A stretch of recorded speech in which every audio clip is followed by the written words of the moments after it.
Students, welcome to my channel Maths with Pannu.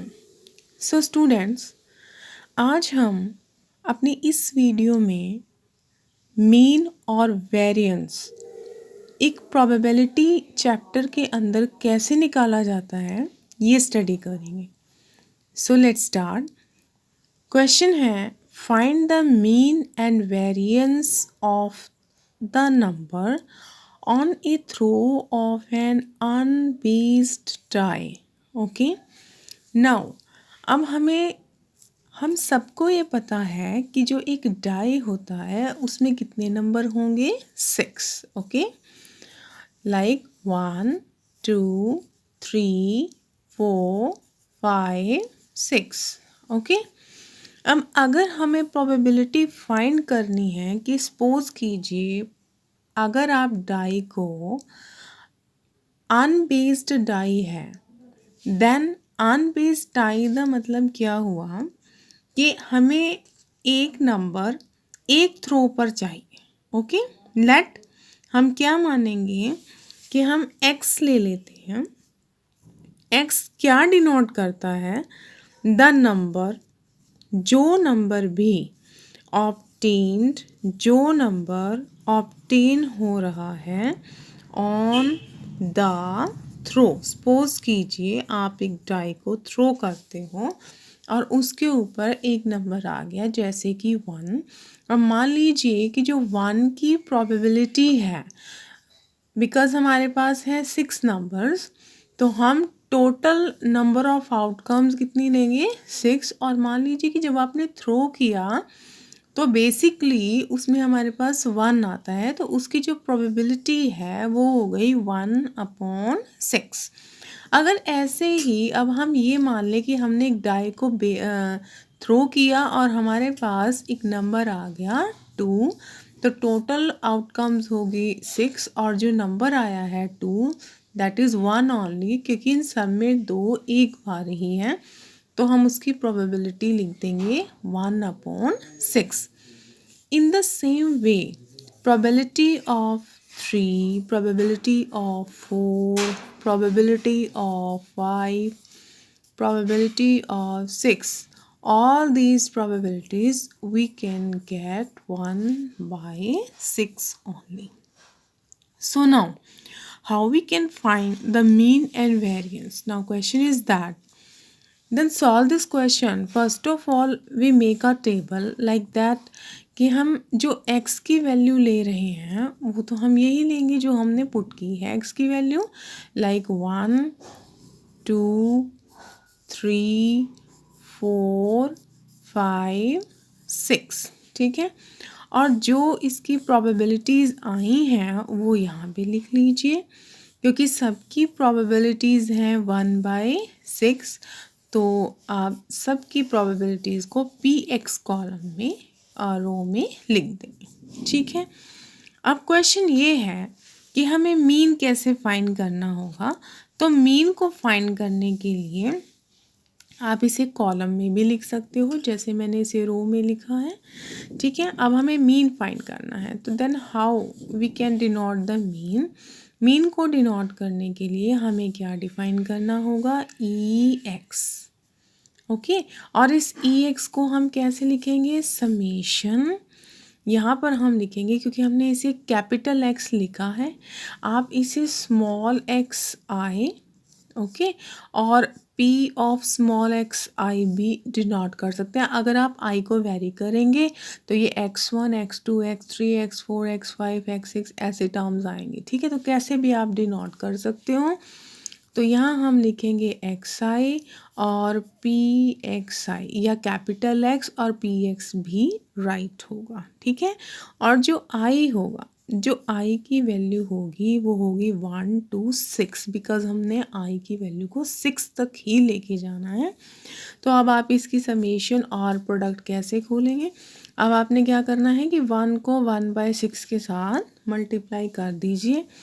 तो यहाँ पर हम क्या लिखेंगे? 1 multiply 1/6 and 2 multiply 1/6, 3 multiply 1/6, 4 and इसी तरह से आप 4 को और 5 को और 6 को 1/6 के साथ मल्टीप्लाई करते हैं। ठीक है, अब आप जब इसे सॉल्व करोगे तो आपका जो न्यूमरेटर में टर्म्स आएंगी वो आएंगी 1 + 2 + 3 + 4 + 5 और +6 और जो अपॉन में आपका आएगा वो आएगा 6। अब अगर हम इसे ऐड करते हैं 2 + 3 5 5 + 5 10 10 + 5 15 and 15 + 6 is 21. Then we get our answer 21/6. So students ये था हमारा मीन। अब हमें क्या फाइंड करना है? Variance. Okay, to find the variance now अब हमारे पास जो टेबल है, टेबल तो हमारे पास यही रहेगा XIV और PIV। अब हमें जो वेरिएंस फाइंड करना होगा उसके लिए हमें एक और चीज़ इसमें फाइंड करनी है, वो होगी यहाँ पर लिख लीजिए EX²। ओके, x² मतलब XI का स्क्वायर। अब आपने क्या करना है कि जो यहाँ पे 1 है, ठीक है, अब आप इस 1 का स्क्वायर कर देंगे बस।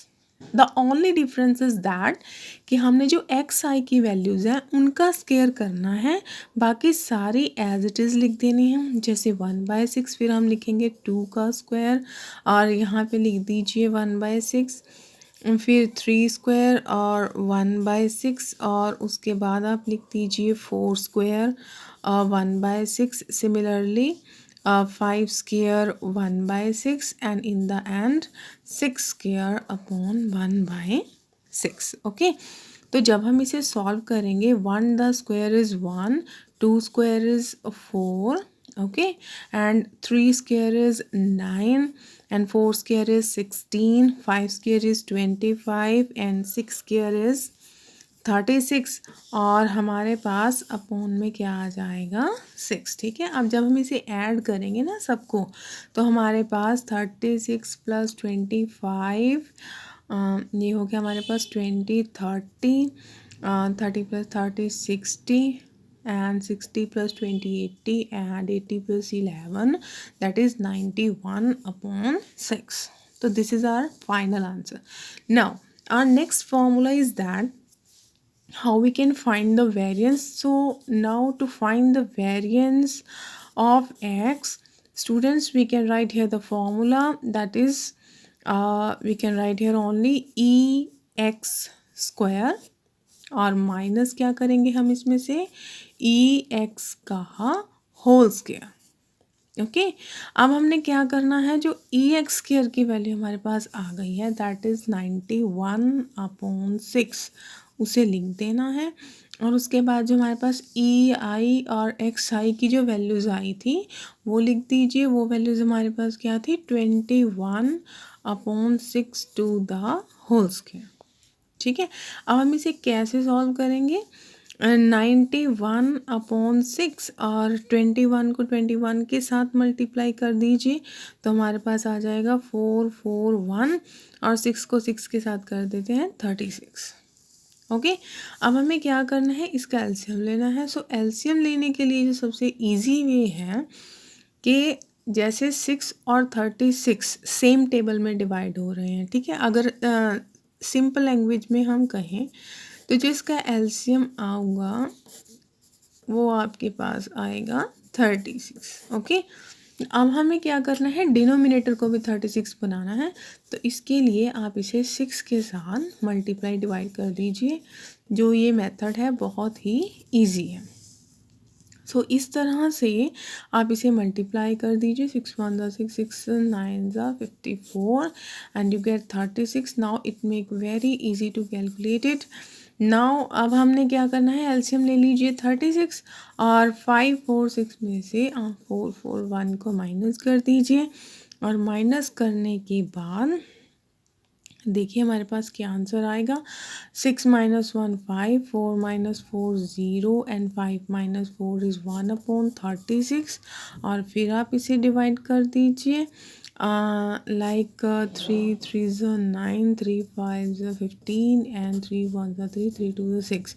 Then we get our answer 35/12. So students, ये था हमारा मीन और वेरिएंस का टॉपिक.